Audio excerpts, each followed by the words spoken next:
Hello, Brad here, just to say we're super proud that the Friday 5pm podcast is sponsored by the Malt Miller, the UK's best home brew store. We use the Malt Miller for all of our homebrew experiments, as well as tapping them up for advice and binging on their awesome YouTube channel all the time. That's why whenever we release a homebrew video, we put a recipe kit live on the Malt Miller, so you can brew with the exact same amazing ingredients that we did. The same ingredients used by pro brewers. So alongside the Malt Miller's nitro-flushed hops, cold-stored yeast and milled-to-order malts, you can pick up recipe kits for our 5 Points Best Bitter, Russian River West Coast IPA, and now the fastest beer in the world, a hazy session IPA that goes from grain to glass in less than 48 hours. Sign up to their newsletter at tinyurl.com/Malt Miller to get 5% off your first order. With the Malt Miller's amazing customer service and Johnny's 48-hour recipe, you could order the ingredients on a Monday and be drinking the beer by the weekend. Speaking of which, it's Friday. It's 5pm. So enjoy this week's Friday 5pm podcast.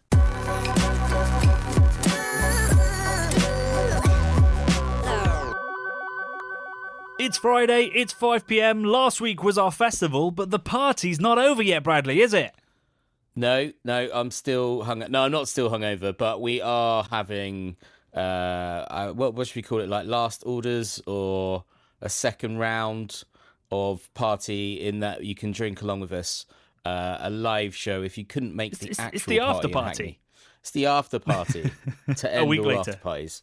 A week later. Yeah. So tomorrow at 7:30pm we go live on our YouTube channel. We've been selling taste along boxes of 6 of the collaborations so that you can drink along with us. Sadly, obviously, by the time you listen to this, it won't be posted to you, but many of the beers are out in, I was about to say supermarkets, very much not. Independent bottle shops. You might get lucky and be able to pick up some of them to join us live on YouTube for I don't really know what we're going to do. Have retrospective, maybe talk about our favourite moments, relive the party of last week, which we're about to do, and just have a wonderful time tasting 6 absolutely delicious beers. We haven't tasted the Omnipollo beer yet, but we haven't had a bum note from the other 9. No, and I've tasted it in my dreams, Johnny, as well, so that's basically, that counts, right? I think, we can dream drink. You know, it must be exhausting to drink for a living and then at night you dream of drinking. There are worse things to dream about, I guess. Unless you're getting chased by sort of tsunami walls of dark beers or something that are just gonna drown you. That wouldn't be great. Like the great Portavat explosion of London, which exactly is being talked about in the Discord forum at the moment because it's probably the most told anecdote in beer. It's either that or the Sumerian tablet. And somebody was complimenting my book writing by saying I haven't told that story yet, which I think is true. I don't think I've told it. But yes, that did kill lots of people, so it's a terrifying thing. And there's a river of wine. Is it last week? I think a wine vat in France exploded, and they had literally a river of wine going through a French village. It does happen if you don't check your giant vats often enough. What was the sort of net outcome of a river of wine? Were people actually? You wouldn't want to drink it, would you? And it probably would kill fish, I imagine. Yeah, I think that they were diverting it somewhere to try and reduce the impact, obviously, on soil and wildlife, because 14% alcohol is no joke to a small animal.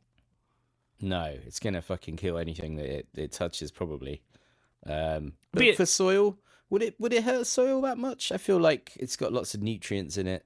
Well, alcohol's an antiseptic, isn't it? It would kill all kinds of important bacteria, true. Possibly fungus. Yeah. Bad for the biome. Yeah, bad for the biome, exactly. Yeah. Bad for the biome. Sounds like a early 2000s dance track. Bad for the biome. Bad for the biome. Anyway, let's not talk about environmental disasters. Let's talk about last Saturday, which I was worried would just be a generic disaster, but it all came off. For a man with general anxiety disorder, I was remarkably calm about it. But that's you were calmer than me, yeah. You kept saying, it's all going to be fine. And it's usually the other way around. In a heightened state of stress, just on a daily basis. But when it comes to really stressful situations, I seem to cope a bit better because I'm already. You've been practicing. I've been practicing, Johnny. I've been practicing every day of my damn life, Johnny. I think that's quite common in people with generalized anxiety disorder. They generally seem to cope with actual crises as if it's just daily life. It's like, of course this was going to happen. Yeah, but I don't think. I think. Well, obviously, look, there was shitloads of admin and crazy. I wish we had some admin monks to help along with it. That would have been good. nice. But yeah, it was a wild thing to organise a festival by ourselves without any sort of other support. Well, we had lots of support from everyone who got involved, bought tickets, made beers for us, kindly gave us free things to give people. Shout out Tony Chocolonely, shout out Lovecorn, shout out Serious Pig, shout out who else am I forgetting, Johnny? Anyone else? Utaka, all of the breweries, Utaka, Hackney Brewery, yeah. who Hackney Brewery. Are nothing short of superheroes.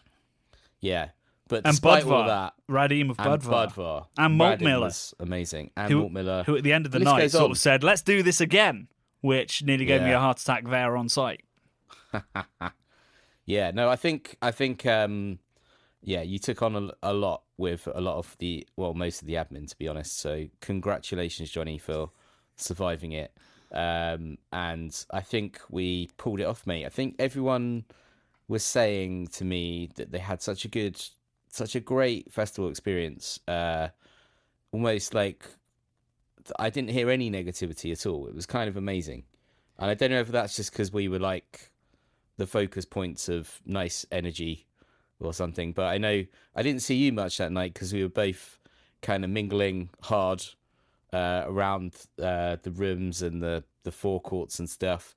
I didn't really get to see my girlfriend much. I didn't get to see friends that had come along, but it was wonderful making so many new friends, seeing lots of old faces, and just sort of generally being in an environment which felt incredibly positive. Yeah, I think that in all the sorts of the social that went out during the festival and afterwards, I think the vibe was what we got right. There were some delays with queues, some small delays with getting your beer due to glassware. We had to switch to plastics for a little bit while we caught up. But I think we got the vibe right. We got the music right. Shout out to Ronnie. Yeah, shout out Ronnie Joyce. Good work. Who gave us vibes. And, you know, my favourite thing that we did, even though it was quite a small thing, was the bottle shares. Oh, I loved it. Because it kept bringing people back inside, chatting to new people, trying new exciting beers that weren't on tap. And I got to run around at the end of the night with a 6-litre Methuselam of St. Bernardus 12, which there's endless photos on the Discord and on social of me necking the dregs from a 6-litre bottle, which I just want to make clear, there was no more than I don't know, 200 ml left. You know, I had a large glass of St. Bernardus. That was it. I swear. Yeah. Wow. That was probably the most alcohol I drank all night. That particular moment. I remained sober throughout purely because I couldn't get to the bar to get a beer without somebody without making a friend. And making a friend, yeah. So it was probably the only beer festival I've ever been to where I haven't had a hangover the next day. And when I got home, I was just totally wired with what do you call it? Running around my body. I couldn't sleep. I had what's it called? Adrenaline running around my body, and I couldn't sleep till about 4 a.m. I was just wide awake, thinking about how great it was. I didn't get home till 3, and I was out like a light. Oh, there you go. But maybe my adrenaline had worn off on the Thameslink train. Yeah, Thameslink will do that to you, I reckon. I ran, you know, because I managed to get a couple of drinks in because I was serving quite a lot of beers to help the queues, and it was sort of one for you, one for me situation. I was a happy level of buzz, alcohol buzz, and adrenaline buzz. And I ran, like, literally pell-mell for my train and did that classic thing of, like, I ran for the tube, got on the tube, ran from the tube up the several flights of stairs to the top of Finsbury Park Station, and then stood on the platform for 7 minutes because I'd made it with plenty of time. Oh, there you go. Well, that's, so I was that person sweating and gasping for air while the train just gently ambled in nearly 10 minutes later. That's good though. You had a chance to cool down, I imagine. No, not really. No, I was still sweating. Oh dear. Yeah, but I think that was the adrenaline. I think I burned it off doing that. Did you run off with with the West Valletta and crate, or is that gone? Oh my god! I reckon that's in the Utoka cool box. I reckon they had it. We'll have to get it back off them. I want my deposit back. You know that man that was really mean to me? Yeah. He'll be, if I ever go back to West Valletta, he'll be like, "Where's my crate, English man?" Yeah, English man. Yeah, he didn't like you. Yeah, that was gonna be like the new central feature of the studio. I completely forgot about the Westie crate. Yeah, it was 100% in the giant Utoka, which, to be honest, we probably could have had a bubble bath in it. It was so big, or a very you could cold have ice ridden bath. it as a boat. You could have used it as a boat if in an emergency you needed to boat across a small reservoir. I reckon you could probably do that I'm in not it. sure how stable that would be. Pretty stable. People do it in bathtubs, don't they? They use bathtubs as. Haven't people gone across the channel in a bathtub? Have I imagined that? I think someone's done I that. think you're imagining that. I reckon someone's done that. What was the bathtub made? Like a plastic one? Nah, it would have to be. Well, no, probably be metal. And it couldn't be a wouldn't it? porcelain. But, That would go straight to the bottom. yeah. Actually, I don't know. I think I've made it up, but I've definitely seen bathtubs used as boats. Maybe across the Thames, something like that. You wouldn't want a couple of waves in your sunk, can't you? Yeah. In a bathtub, there's nowhere to hide really. Or if you aren't thinking and you pull out the plug. Oh dear. Yeah, that's game Oh over. dear, yeah, that will be game over. Yeah, but anyway, the giant Utoka cooler has claimed that crate. I reckon Snaffled up a West Valletta crate. I've got the St Bernardus giant bottle at home. I managed to. Oh, bring you brought that home. That's cool. on the night. Did you? Yeah, so I took it home on the night. I was like, Cradle loving it to bed. that. Yeah. I don't know what I'm going to do with it. It's in the box. I've got it in the box. I put it back to bed in its. Do you know, box. if we can find a cork big enough, we should put some homebrew in it. Crack it at the next festival. That's a nice shout. Let's do that. Yeah. I Just like have to that. Find how to seal it. How the fuck would you get a cork that big? It's massive. Is the cork that big? The cork was definitely bigger than a normal cork. But Yeah. it does It was a narrow big old down a white. fair amount. Yeah, but we could probably buy a Methuselah cork from somewhere. That is niche. I don't reckon they sell those on Amazon. Oh no, I reckon they do. I think that's going to be a measure of whether Amazon has really got everything. You know, if it's really beaten the pound store on a London high street or not. I was watching a video last night about how much money Bezos has got. Yeah, and some guy had done grains of rice. Every grain of rice was worth $100,000. Yeah. And so, like, there was a scale from one grain of rice, $100,000, and then a millionaire, and what that pile looked like, which was still pretty small. And then is that like a portion of rice? Yeah, like a small portion of rice, and then a billionaire, which was like a fucking bowl of rice, let's say, and then he's got 122 billion. And that looked like it was like I don't know, like a giant bucketful, like 6 kilograms of rice or something insane. It was bonkers. Like, it really put in perspective how much rice he has, money he has. Yeah, how much rice he has, and also how much time that particular presenter has. Yeah, he kind of done it by weight, which I thought was a bit of a cop out. He should have actually counted out the individual rice. Rice. What's a singular of rice? A grain. Rice. A grain. The individual grains of rice, Johnny. But he didn't. He did it. Yeah. He weighed If Craft it, Beer Channel had and made that's that how he did it. documentary, we'd have counted the grains, wouldn't we? Well, we would have got some admin monks to okay. count the grains, because that would have been very contemplative. Do you know, I imagine. thinking about it, the closest we've come to meeting an admin monk was the man that was very rude to me. Yeah, he was a dick. That's a real shame. Yeah, he wasn't very. But what I thought we said he was like a non. Oh yeah, he'd have been a non-monk layman. guy, Yeah, right? A but layman, still, yeah. he was adminning for the monks, and he wasn't very nice to me.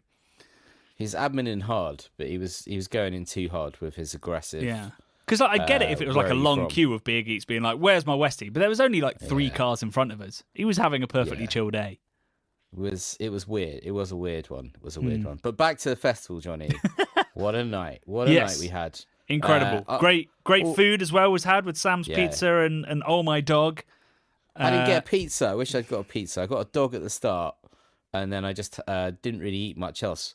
Despite all of the Monster Munch, all of the chocolate, all of the love corn, don't eat peanuts, all of the peanuts, I didn't eat anything, Johnny. And I just, I was so hungry when I got home, and I didn't have anything to eat. I had one bread roll, which I put some cheese in, and that was my sad. I can't think of a better drunken snack than a cheese roll. It was all right. It was very bland, Johnny. What cheese? I really wanted something. Just cheddar, mate. Just extra mature cheddar. I'm glad you said extra mature. Maybe like cave cheddar or something like that. I can't remember. Okay. Might have been a fancier cheddar. Not Ned Palmer-esque, but like just, like a nicer one. One of the nicer cheddars. Ned would have rolled his eyes, but you enjoyed it in your tired state. He would have thought, there's no blue veins in that cheddar. I'm not in. Montgomery, wasn't it? That is bloody tasty, that Montgomery cheese. Monty's cheddar. Great stuff. Yeah, that was real good. Yeah. Real good. So the festival was a huge success. I said in the little speech that we gave, I said the first and last Love and Beer, but already the fog of war is lifting, and I'm starting to think maybe there's something we can do, but we'll see. But we do, of course, have another event happen this year because the Omnipoyo beer didn't make it in time. We will be doing something to launch that probably in November, so keep your ears and eyes open for that announcement. We'll do what we talk like a pastry and pills event. That's what we were saying, wasn't it? Yeah, like a light and dark. Do we make some more pastry stout T-shirts, Johnny? They did sell out the tie-dye That's the ones. question. Maybe we'll need to do that, and obviously sell lots of other merch, and also perhaps provide T-shirts to the other drunken people that bought the party bags and then left them behind. Shout out to those people. We've all been those people. Yes. And I'm sorry you were those people that day.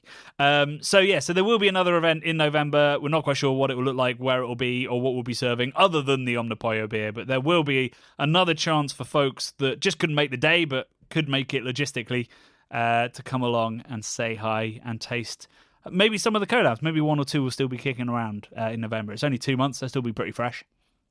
Nice. That's a good shout. But tomorrow night, we've still got the live show. It's going to be great fun. Join us for 7:30. Come with your favourite memories, your favourite anecdotes. And if you can't get the tasting box, just drink some delicious beer with us. It's going to be great fun. This week's video was, of course, related to the festival. It was our collaboration brew making an English malted fest beer with the wonderful Lost and Grounded. The most festively of fest beers. I think so. I think it was bang to style, but had a little. Well, actually, I mean, I'm going to dig into the comments straight away. So, it was brewed using English malt that had been floor malted Czech style, by Warminster, the oldest maltster in the UK. And we said in the video, that we were picking up some kind of marzipan flavors, didn't we? Yeah, a little bit, yeah, for sure. And I was like, I'm not sure I've ever had a beer that a lager that had that. But it was pointed out, I'm trying to dig out the comment, where's it gone? Somebody mentioned that actually we picked out that exact flavour in the Hofbräu beer in our Oktoberfest video last year. So that's interesting. Apparently so. So there is something in the fest beer that is a little bit nutty and almondy and sweet. That's interesting. So would that be like an ester that's kind of happening there? It could be an ester. Maybe the yeast that Lost and Grounded use is the same that Hofbräu use. I found it. Piazzo Nim said that comment. Good memory. So it could be an ester from the yeast. It could be something from floor malting, although I'm fairly certain Hofbräu won't be using floor malted malt because that would be there'd be a lot of volume. So clearly almond marzipan kind of aromas come out of these beers, maybe out of the yeast, maybe out of the malt. There was also another great comment where somebody, it was Aus Food Garden or Oz Food Garden, said, when you guys go quiet, I know the beer is great. So yeah, I think we do both sort of go silent for a little bit and then explode with excitement. But he then goes on to say that fest beer with English hops, I think it's a step too far, but happy to be proven wrong. Well, this evening, Oz Food Garden, I'm going to be trying an English hopped fest beer from Utopian, who make exclusively English ingredient lagers. And their fest beer is obviously all English hops. So I'll let you know. I'll let you know how it pans out. Exciting stuff. What comments did you get on the video? I've got one from Simon C. Great show, lads, but should come with a warning. Viewing might cause serious case of lageritis. Symptoms include searching high and low for proper tasting lagery goodness. Symptoms will persist when patient discovers there's no lager in the house. A cup of tea, while a remedy for most ailments, has now been proven to have no effect in alleviating this affliction. There you go. I like that. We should have put that on the glassware. Well, the lageritis would imply you're having a reaction to the lager. I don't know what's the opposite of like where you're lacking lager withdrawal. I don't know. That just sounds like an alcoholic potentially, which isn't so good. But I don't know what the opposite would be to itis.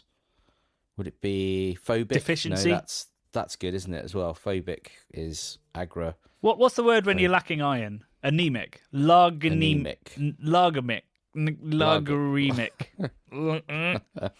Not quite sure. Almost. Either way, I'm glad that it made you thirsty for lager. That and supporting British hops is essentially our campaign for 2023. Love lager, love British hops.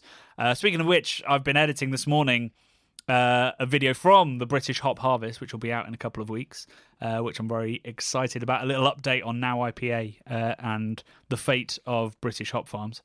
But yeah, that's kind of been our big thing about 2023. I wonder what it's going to be next year. Oof. What's it going to be next year? That's a good question. Shandy? Johnny. Yeah, Shandy Boys. We're going to open up. We're going to roll out Shandy Boys to every major city in the UK. Wait, what is Shandy Boys? That's our Shandy brand. That's our Shandy brand. Yeah, we're going to have Shandy Boys. Is going to be our kind of all welcoming kind of party bar where we just. Do you know what we shouted out Ronnie Joyce, but he left at like 11. Then we put on some absolutely killer tunes on a playlist, Johnny. The late night Love and Beer playlist was excellent. I thought. It was well received, and everyone was dancing like a maniac. And I had several friends. My friend Andrew, who came over from Yorker for this, he was trying to leave for about an hour, and the tunes kept coming, and he was like, "How can I leave? You playing this? How can I leave?" He was dancing away, loving life, and he just couldn't leave because he was having such a good time. There you go. That's how we get you. Yeah, got us. We've got it with the tunes, man. Yeah, I think did September by Earth, Wind and Fire play? Because I put that on, thinking it would drive people wild, and then if it did, I missed it. You don't. I mean, I don't know if it played. It was on the playlist. Yeah, but yeah. I remember Uptown Funk. That was the point where I had to leave and had to take my laptop with me, and that caused much consternation when I had to unplug it. Yeah. I was a bit brutal because, as we know, I was in a rush. I needed to be 7 minutes early for my train. I pulled out that lead halfway through the song, which I regret in retrospect. Did you? Yeah. I don't think I even remember that. I think I was maybe where you were, but it was a bit cold turkey. I apologise. Halfway through, that's unsatisfying. Yeah, mid-chorus and everything. It was like bada bada bada ba, and I was gone. Oh dear, running out the door. See ya. Fuck you guys. It's been great, but screw you. Bye. Yeah. Damn. Brutal. It's hard to do the Irish goodbye when you're literally hosting the festival, so I just had to cut and run. Yeah. Don't know why it's called an Irish goodbye. I'm a bit worried it might be unsavoury to say it that way, but that's what everyone calls it when you try to leave a party without anyone noticing. It's probably racist. It probably is. People. In which case, I retract that, and I will find a suitably inoffensive way of saying that phrase. A Johnny goodbye. A quiet goodbye. A Johnny festival goodbye. A love and bye. A love and bye. Love and Buy Festival. Yeah, well, so if you haven't seen it, it's a great video. There's a great chat with Alex. We have a lovely, honest and frank conversation about what it was like deciding to base an entire brewery around lager back in 2016 and the challenges of that, which is mostly around price. For those that don't work in the industry, you can make the most beautiful lager, but people still expect to pay peanuts for it. And that was a hard lesson for Alex. So we chat about that. They figured it out. They're doing incredibly well, growing fast, still making... If anything, I think they're making better lager the more they refine those processes. And the Keller Pills, and I mean, the Hellers is a bit dry for me. I think a Hellers should be sweet. Alex fundamentally disagrees, but it's still a delicious beer. And yeah, it was a real honour to brew on that incredible kit. And to have a say on the recipe that went through it. I've said that about almost everybody that we've brewed with, but that one in particular, I never felt more out of my depth than talking to Alex about lager recipes, because he is so on top of it and has such a beautiful, precise system in place with his lactic tank, his lagering processes, the ingredients he uses. And it paid off because it's a stunning beer. I absolutely love it, and I'm very glad I've got lots of cans of it left. No, it's amazing. It's amazing. I've got so many cans at the moment. It's unreal, Johnny. My kitchen has been taken over by. I've filled the studio brew fridge. I've got 3 boxes of cans next to the studio brew fridge. I've got 2 boxes in my entranceway that arrived yesterday, and then I've got a whole shelf in my actual fridge, and then in my garage I've got 6 or 7 boxes of beer. So don't give me this, my kitchen's been taken over, my entire living space. Oh, and I've got a little box out back, a little waterproof box that's full of like Christmas beers and stuff that I'm aging and trying to keep dry. I think I've got 400 or 500 beers in my house. Party at Johnny's house. So we know where we're hosting the November event. Straight back to Johnny's house. It's frankly ridiculous. During lockdown in London, I was able to give away beer. I literally had like an amnesty box that I just put downstairs and said free to over 18s. Don't know how well that went. I can't do that in the suburbs. Yeah, just put it on the street. On the street. Yeah, that is. But surely you would have just got underage drinkers going on at 20. That's a little bit irresponsible. Oh no, I mean I kept it. Nobody was really allowed to walk anywhere. Huh? So it was just people going to the shops. Yeah, oh, right, okay. But it was lockdown, wasn't it? So you had an hour to go out, and I was keeping a relatively close eye on it. You were opposite. You lived opposite a school. Yeah, but the school was closed. It was lockdown. Oof, I don't know about this. I thought it through. It was either that, like literally, my wife was worried the floor was going to give way because again, we had 400 or 500 beers in a first floor flat in an old townhouse in North London. Yeah, could have probably stacked those all the way up and down the staircase into the property. I tried quite initially. cool. I tried to give it just to my neighbours, like the other people in the building. So I put it like down in the entranceway, a box saying free to everyone. Not a single beer was taken. I mean, that's COVID, though, isn't it? They would have thought you. Well, I hadn't licked the caps or anything. You were well touchy with the bottles when you were touching them all. No one's interested, Johnny. They don't the need people on the beer. street They're were, like, yeah. Stay away. And also, it's quite a rich area, so why would they want street beers? They wouldn't trust them. Well, I mean, the people on the street did. Yeah, so they went. I mean, I How wouldn't many say. do you reckon you I mean, not like I did it for like 2 or 3 days. I probably only gave away like a case of beer. Maybe it was Foxes at night. Could have been Foxes having a party. A lot of Foxes around that part of London. Yeah. Do you know? I don't know whether I talked about this on the pod. I had a mini keg explode middle of the night, like a bomb going off. Yeah, I think I remember that, but I don't know if you've talked about it. It's risky owning a lot of beer and not keeping an eye on best befores in a heat wave. Mini kegs exploding, and that's not good. Yeah. It's not good. There was a lot of beer and a loud bang. Beer. Well, the bang didn't wake me. I just stayed asleep. I sort of woke up and was like, "Oh, where's my wife?" Went into the kitchen and she was mopping up beer. Oh shit! She didn't wake you up. That's love. That is. I guess it was. Well, it is, but was. Yeah. I think she was pregnant at the time, so she was probably up anyway. I'm not quite sure. Timelines get blurry. Maybe it's conspiracy, Johnny, and she actually smashed the beer. Do you know what? That would have been a fair move because there was too much beer in that flat, and there's too much beer in this house now. So I'm waiting for more explosions. rage punch the mini keg, or like just sort of blapsed it off the floor. Tried to just destroy your beer collection, and it went off. Maybe. There's a weirdly a moment in which we talk about punching beers in the Verdant video that's going live next week, which you just reminded me of. Or around the canning line. Anyway, I won't spoil it, but that reminded me of it. And next week's video is Verdant, and it's great. The tour. So there's not going to be a podcast next week because I'm at Center Parks, which also comes up a lot in this podcast. So next week is the Verdant video, and I want to say now, because I might not get the chance to talk about it in 2 weeks' time. James wasn't that well. He'd been off work the day before, and he came in just to be in the video. Bless him. Shout out to James. So he was like, "I'm going to give you a tour. It might not be my best tour, but I'll give you the tour after we'd done sort of the main video bit." The tour lasted an hour, Brad. And because you weren't there, I'd asked Tim, their head of marketing, to hold the camera and go around. Did a sterling job, but he did not expect to be holding that for an hour. Mate, that gets heavy. They'd have the grip on it, hopefully. It had the grip on it, but you can see him, like sometimes the camera sort of just gently fades to the left or the right, which I presume is him leaning on something for support. Yeah. It's amazing how heavy that... If you hold anything out in front of you, probably even a pint, if you held a pint out in front of you for a prolonged period of time, your arm will start to shake. Well, our camera with the rig is probably about 2 kilograms. Holding that out for an hour is a lot of work. So I had to edit down. So the conversation James and I had about the beer and about Verdant was just over half an hour. The tour was an hour. Then there's obviously the voiceover, the brew footage, all that kind of stuff. So the first edit of just that brew was an hour and a half.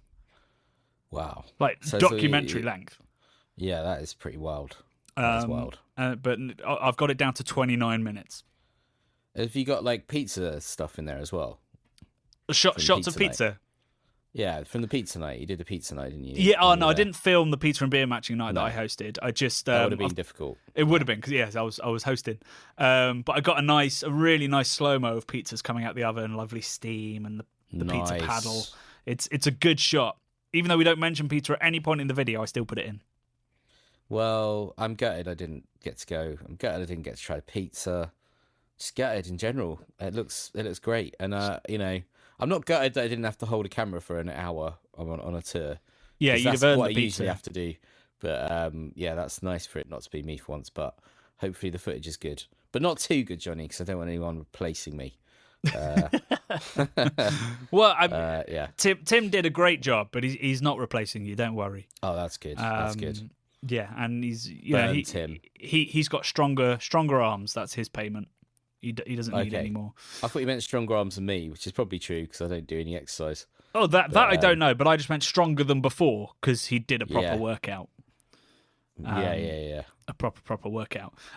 Speaking of which, I mean, we have lots of favourite beers. The Fest beer is right up there, but also the Verdant beer is fantastic as well, and I'm very delighted. And I think James is a bit surprised by how much pineapple cube kind of came out of that beer. I think it's great. James and I have a long conversation about feedback. In terms of like Untapped and stuff like that, and whether he pays attention to it. And unlike most breweries, he really does. He pays very close attention to what people are writing on Untapped, and hopefully he's pleased. Hopefully he's pleased about it. So he's like making not editorial choices. Well, I guess editorial choices in terms of his recipes based on Untapped's feedback. Yeah, I mean, I guess he's learning. Or he's like looking which ones are doing really well and then going, why is that doing so well? Yeah, exactly that. What are they loving about it? Yeah. Wow, that's interesting. He said that generally, and now I'm giving away bits of the video, but he said that generally when he's very excited about a beer, it tends to do well on Untapped. He said like there's a strange kind of... He's sort of in tune with a lot of the Verdant drinkers. They're all looking for the same things that he's sort of looking for. Excellent beer. I think he was trying to hint there that Brew One hops were not one of those things because he barely uses it. But I think he should be delighted with how the beer came out, which was of great relief to me because obviously it was our recipe that James took and then scaled up and tweaked and made right. Although it's based off of his recipe for Even Sharks, but That's the one where we had that, and I think the Siren one were the ones where we had the biggest hand in it, like literally editing a brew sheet. And it's come out great. So I'm very excited for people to see that video, and also just see the Verdant site, because if you haven't been, it's utterly insane. I haven't seen an IPA brewery on that scale in the UK. It's very much an American thing, so it's very exciting to have that. And Falmouth is one of my favourite places on earth, Falmouth. So you should all go down, see Verdant, and visit that space and have pizza and delicious beer. Probably the best time to go is off season, right? Well, any time's good to go, but like you could probably get around a lot easier, stay somewhere a lot cheaper if you just go out of summertime. And I imagine they'd be really grateful for more visitors over the colder months. Yeah, I mean, Cornwall's beautiful any time of year. Probably the best time to go is like late September, because hopefully the weather will still hold, or at least hold enough that you can go on walks, even if you can't sun yourself on the beaches. And yeah, you'll get the best of both worlds. Like, it's not crazy. You're not going to get stuck behind endless traffic on the way home or the way back. Once it took me 9 hours to get from London to Falmouth. Falmouth to London. It was the other way around. Woof. But yeah, late September is glorious, and the sea will be at its warmest as well because it's warmed up over the summer. I took a dip when we went. That was mid-August. An early morning dip. It was chuffing freezing. Yeah, sounds about right. Most of the other people that were there for an early morning dip were in wetsuits, but I didn't have one. So there's a photo of me looking very perky. Oh, really? There's photo evidence. That's of me looking very perky. That's not for public consumption. Is it? Oh, you're not going to put it in the video. That you should have started it off. Welcome to the Craft Beer Channel. Just Johnny emerging from the ocean, like James Bond. Craig Daniels style. Craig Daniels. Is that his name? Craig. Oh shit! How have you done this? I forgot what his name is. Daniel Craig. Daniel Craig. Craig Daniels. You've got it the wrong way around. You've like mixed Craig David up and Daniel Craig or something in your head. I can imagine loads of people at home being like, "Who the hell is Craig? Oh my god, they mean Daniel Daniels. Craig. That's if I was an impersonator of Daniel Craig. Bond. That'd be Craig Daniels. You're more of a villain impersonator, I reckon. Like millionaire secret rocket vibe. Maybe one that looks like a hippie. They're usually very clean cut, the criminals, aren't they? They've normally got some sort of disfigurement, because obviously, well, they maybe they stopped doing that now, because that's very wrong. That they used to have something wrong with them, didn't they? Well, what's his face bled from his eye when he was under pressure. Yeah. He's the shit as well. Oh, sorry, you're talking about from Casino Royale. Yeah, because there was another one from a really shit one, who I think also bled from his eyes, didn't he? The dude from Trainspotting, didn't he bleed from his eyes? He had like a bullet that was lodged in his brain that was still moving, and it was going to kill him. It's like the worst of the James Bond eras with Pierce Brosnan. I don't remember that one. Late Pierce Brosnan. Late Pierce Brosnan was. I tuned out. The car was invisible and shit. Like that one. It had like diamonds on the car or some bollocks, and it made it invisible. Yeah, totally rubbish. I don't think I ever saw that one. No. Was that the one that started with him in like a prison camp, and it was really gritty, and everyone was like, "Oh, this new direction," and then the car was invisible, and Pierce probably. Yeah, it's all merged. And like the sort of comedic Nokia flip phones that somehow had like a full color screen that they could like control a car. Yeah, yeah. Always driving like a BMW and stuff, like highly marketed. Like they must have sold so many BMWs off the back of Pierce Brosnan. The little Z3s I remember, and some like anyway, I'm babbling now, but I think that was the Daniel height Craig. of bad. Daniel Craig brought it back, and then they've obliterated him, haven't they? No spoilers though. But who's gonna come back, Johnny? We're coming back with Love and Beer. Who's coming back as Bond? Me. That's a good question. Coming out of Gilly Beach in Falmouth. Yeah. It's going to be me, people. I'll tell you now. Did I send you the there's an Indian restaurant in Bristol where you just said coming out of the sea. It's made me think of coming out of my cage.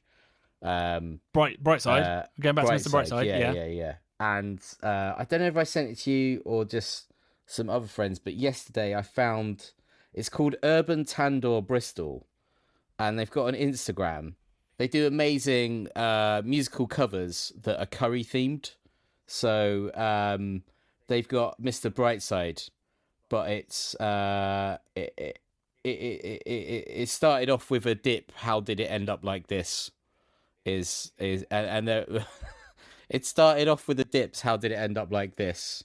Is one of the lines which I particularly liked. And then they've got another one which is Grease. You're the one that I want, which was also hilarious. You're the nun that I want? You're the nun that I want. You got it straight away, Johnny. You got it straight away. Urban Tandoor Bristol, give him a watch. Tell him CBC sent you. But yeah, don't know why I've just thought of that. It's because you were coming out of your cage, but you were coming out of the sea. Yeah, that is a loose link. Very loose That's indeed. how I like him, baby. You've literally Fast gone and loose. Johnny in Falmouth says he came out of the sea. Sea is in Mr. Brightside. There's a Bristol Tandoor restaurant that did a cover of Mr. Brightside. Good Lord. Yeah. It's great. That is an insight into the maze that is Brad's mind. The inner workings. In the or not workings, as the case may be. Oh dear. Right. Anyway, that's what we've got time for this week. Like I said, there's no podcast next week because I am living it up on the flumes. But we do have our live show tomorrow, and we have our Verdant video next Wednesday. So the video content does not cease just because of Epoxy holiday. So hopefully we'll see as many of you as possible tomorrow night. Bring some beers, bring some memories. We'll have a wonderful time. And then, see the joy and the effort that went into editing an hour of James's tour down to about 15 minutes on Wednesday. Final thing to say is thank you so much to everybody that came last Saturday. It truly was a career-defining moment for me, and I presume you, Bradders? Oh, it was the best, man. It was so amazing to feel the love in that room. Like you said earlier, the bottle shares was where I think it really all came together, and it was just pure joy. Everyone around in a circle, drinking silly beers, just having the best time of our lives with people that are like-minded. Doesn't get much better than that. It doesn't. It's what beer's all about. So yeah, thank you so much to everyone that came. Thank you so much to all of the sponsors and the people that helped put it together. Maybe there'll be another one next year, maybe not, but we'll have the memories. Folks. Otherwise, we'll live through those memories once more tomorrow night on YouTube, 7:30 p.m. Love and beer.